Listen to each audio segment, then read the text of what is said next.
Friends అందరికీ నమస్కారం అండి. తెలంగాణ రాష్ట్ర వ్యాప్తంగా ఉన్నటువంటి ఆసరా పెన్షన్ లబ్ధాలకు సంబంధించి ప్రభుత్వం నుంచి ఇప్పుడిప్పుడే ఇంపార్టెంట్ ఫ్లాష్ అప్డేట్ అయితే రావడం జరిగిందండి. చాలామంది ఎదురు చూస్తున్నట్లుగానే ఆసరా పెన్షన్లు ఈ నెల పెన్షన్లు ఎప్పటి నుంచి ఇవ్వబోతున్నారు, వాస్తవానికి ఈ నెల పెన్షన్లు ఇస్తారా ఇవ్వరా, ఆల్రెడీ టైం అనేది దాటిపోతుంది.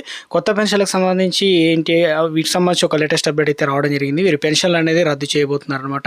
ఎవరి పెన్షన్లు రద్దు చేయబోతున్నారు ఏంటి, ఇందుకు సంబంధించి ఒక నోటిఫికేషన్ అయితే వచ్చిందనమాట. ఆ వివరాలు చూసి తెలుసుకునే ప్రయత్నం కూడా చేద్దాం అనమాట. అప్డేట్ అయితే వచ్చింది అనమాట. అది చూసిన తర్వాత ఆసరా పెన్షన్ వివరాలు తెలుసుకుందాం. తెలంగాణలో ప్రజలకు రాష్ట్ర ప్రభుత్వం శుభవార్త అందించింది. ఎందుకంటే ఇప్పటికే తెలంగాణ రాష్ట్ర వ్యాప్తంగా కొన్ని పథకాలు అమలు చేస్తున్నారు. 6 గ్యారెంట్లు ఒక్కొక్క గ్యారెంటీని అయితే అమలు చేస్తూ ఉన్నారు. ఇప్పటికి 4 గ్యారెంట్లు అయితే అమలు చేస్తారు కదా. ప్రజలకు అదేవిధంగా మెరుగైన విద్యా సౌకర్యాలు కల్పించేందుకు సిద్ధమవుతుంది. ఆరోగ్య సేవలు అంటే విస్తృతంగా రెడీ చేయడం జరిగింది. ఇక అందులో భాగంగానే రోడ్డు ప్రమాదంలో గాయపడిన రైతులకు లబ్ధి చేకూర్చేలా కీలక నిర్ణయం తీసుకుంది. తెలంగాణలో రోడ్డు ప్రమాదాలు నానాటికి పెరుగుతున్నాయి కాబట్టి ప్రమాదాల్లో వేలాది మంది గాయాల పాలవుతుండగా మరణాలు ఎక్కువ కూడా సంభవిస్తున్నాయి. రోడ్డు ప్రమాదాలు క్షతగ్రస్తులకు వైద్యం అందించేందుకు 1,50,000 వరకు ఉచిత క్యాష్లెస్ ట్రీట్మెంట్ సౌకర్యం కల్పించనుంది. కేంద్ర ప్రభుత్వం తీసుకొచ్చిన ఈ పథకాన్ని తెలంగాణలో కూడా అమలు చేయనున్నారన్నమాట. దీంతో ఏమవుతుందంటే 1,50,000 వరకు అంటే గాయపడిన వారికి సాయం అందించేందుకు 1,50,000 ఉచిత చికిత్స అమలు చేస్తుందన్నమాట. ఈ పథకం ద్వారా దేశంలో ఎక్కడైనా రోడ్డు ప్రమాదం జరిగినా లిమిట్ వరకు ఉచిత క్యాష్లెస్ ట్రీట్మెంట్ అనేది పొందవచ్చు. ప్రస్తుతం ఉత్తరప్రదేశ్, ఛత్తీస్గఢ్, అదేవిధంగా పంజాబ్ వంటి రాష్ట్రాల్లో స్కీమ్ అమలు అవుతుంటే ఇప్పుడు తెలంగాణలో కూడా పథకాన్ని ఆరోగ్య ట్రస్ట్ ద్వారా అమలు చేయాలని కూడా అన్ని రకాల వాటికి ఇందుకోసం నెట్వర్క్ ఆసుపత్రులు గుర్తిస్తుంది.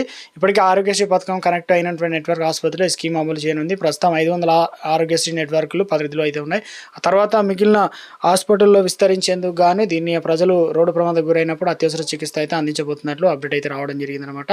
సో ఇక మొత్తానికైతే తెలంగాణ రాష్ట్ర వ్యాప్తంగా గుడ్ను చెప్పే ప్రయత్నం చేయడం జరిగింది. నాదొక స్మాల్ రిక్వెస్ట్ అండి, ముందుగా వీడియోస్ ప్రతి ఒక్కరు లైక్ చేయండి. కొత్తగా ఛానల్ వస్తే తప్పకుండా సబ్స్క్రైబ్ చేసుకోండి. చూస్తున్నారు కానీ లైక్ చేయడం మర్చిపోతున్నారు, అట్లా లైక్ చేయండి. తెలంగాణ రాష్ట్ర వ్యాప్తంగా ఆసరా పెన్షన్ లబ్ధాలకు సంబంధించి చాలా మంది ఎదురు చూస్తున్నట్లుగానే పెన్షన్లు ఎప్పటి నుంచి అందించబోతున్నారు ఏంటి. ఇప్పటికే నవంబర్ పెన్షన్లు వచ్చేసి మనకు డిసెంబర్ 24, 25, 26 తారీఖులు అయితే అందించడం జరిగింది. ఇప్పుడు జనవరి 28 వచ్చినా కూడా పెన్షన్ అనేది ఇవ్వలేదు. ఒకవేళ మీకు పెన్షన్ తీసుకుంటే ఈ జిల్లాకి ఇచ్చారని చెప్పేసి కూడా కింద కామెంట్ సెక్షన్ లో కామెంట్ చేయండి. అదేవిధంగా తెలంగాణ రాష్ట్ర వ్యాప్తంగా నెల పెన్షన్లకు సంబంధించి పెంచి ఇవ్వబోతున్నారా, ఆలస్యం ఎందుకు అవుతుందని చెప్పేసి చాలా మంది ఎదురు చూస్తున్న వారందరికీ బిగ్ అలర్ట్ అనమాట. ఫేక్ సర్టిఫికెట్లు పొందిన వారు ఎవరైతే సాధారణ సర్టిఫికెట్లు, ఆధార్ కార్డు, వయసు డీటెయిల్స్ పెంచుకోవడం, దాని తర్వాత వచ్చేసి ప్రభుత్వ ఉద్యోగుల తల్లిదండ్రులకు కూడా పెన్షన్లు ఉంటున్నాయి, వారికి డబుల్ పెన్షన్ వస్తున్నాయి. అటువంటి వారిని ఇటీవల కాలంలో 20,000 మంది సర్వే చేస్తే 2,000 మంది అయితే తేలారు. ఇటీవల కాలంలో కూడా ప్రభుత్వ ఉద్యోగులు అంటే కాంట్రాక్ట్ ఉద్యోగుల బేస్లో చేరి వారు కూడా ఇలాంటి డబుల్ పెన్షన్లు పొందుతున్నారు, వారిని కూడా తొలగించారు. ఇప్పుడు తెలంగాణ రాష్ట్ర వ్యాప్తంగా ఏం చేశారంటే సాధారణ సర్టిఫికేట్ అంటే వైకల్యం 60% ఉండి పర్మనెంట్ డిసేబిలిటీ వారు అయినా కూడా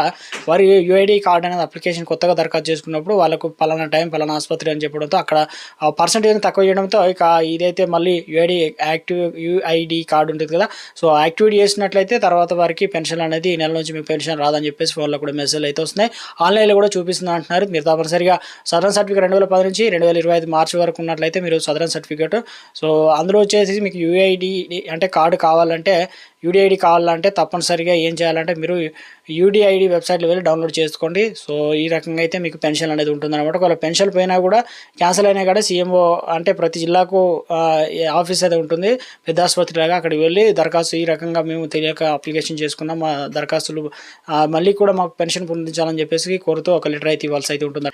సో తెలంగాణ రాష్ట్ర వ్యాప్తంగా ఆసరా పెన్షన్లు ఎప్పుడు అందించబోతున్నారు ఏంటని చాలా మంది అయితే ఎదురు చూస్తున్నారు. తెలంగాణ రాష్ట్ర వ్యాప్తంగా ఈ నెల 29 తారీఖు నుంచి పెన్షన్లు అనేది ప్రభుత్వం 2,016 రూపాయలు, 4,016 రూపాయలు ఇవ్వడానికి ప్రభుత్వం అన్ని ఏర్పాట్లు చేసినట్లు అప్డేట్ అయితే రావడం జరిగింది. ఈ నెల పాత పెన్షన్లే ఇవ్వబోతున్నారు. కొత్త పెన్షన్లకు సంబంధించి సో ప్రభుత్వం ఎప్పటి నుంచి ఇవ్వబోతున్నారు దానిపైన ప్రభుత్వం ఏప్రిల్, మార్చిలో అయితే ఇచ్చే అవకాశాలు అయితే ఎక్కువగా ఉన్నట్లు అప్డేట్స్ అయితే అందుతున్నాయి సోషల్ మీడియాలో. సంబంధించి అఫీషియల్ గా ఏ జిల్లాకు ముందుకు ఇస్తున్నారు, ఎందుకంటే ప్రతి నెల కూడా అన్ని జిల్లాలకు ఒకసారి అయితే ఇవ్వడం లేదు. ఈ రోజు లేదంటే రేపు మనకు అప్డేట్ వస్తుంది అనమాట. జిల్లాల వారిగా జీవో వచ్చిన వెంటనే అఫీషియల్గా మీకు మరొక వీడియో రూపంలో అందించడం జరుగుతుందండి. Thanks for watching.